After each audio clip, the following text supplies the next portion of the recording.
So, this might be a point that you do not know and should help you. I believe I was told by Alex Dale of Radford Dale that he and his team are responsible for making the most Gamay Noir in South Africa.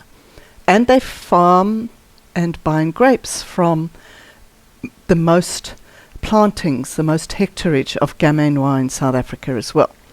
And Gamay Noir comes from, or is mostly grown in Beaujolais, where they use it to make a kind of a Pinot Noir look-alike.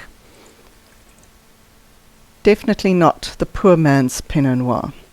And it does have, of its own, a real charm, a real elegance, and when it comes from Beaujolais and some of the crus, can be really quite an interesting wine to taste. So, definitely packed full of blackberries, not red berries, these are blackberries. But it has definitely got a sweet element to that berry fruit. It sits like a top note on the Gamay Noir. The colour, take a good look at it, might lead you to think of Pinot Noir as well.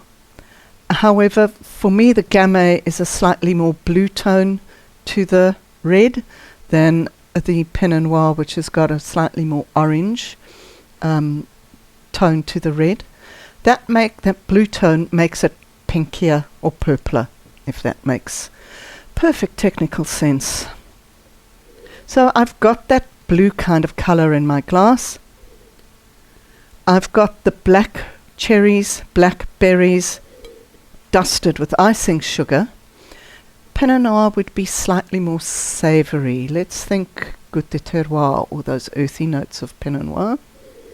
Except, of course, if you're getting Mr. P from Iona or something like that, which are made for slightly more youthful drinking.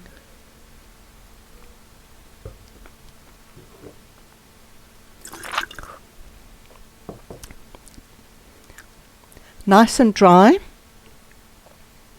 The palate is a cross between Pinot Noir and Cabernet Sauvignon, or the Bordeaux grape varieties. So it doesn't have the acid structure or even the tannin structure of Pinot Noir. It's got a greater fruit density and a greater fruit sweetness, but the wine is definitely not sweet. It's got a beautiful dry finish that comes in after that sweet fruit. Tannins are there, but just there to keep it interesting.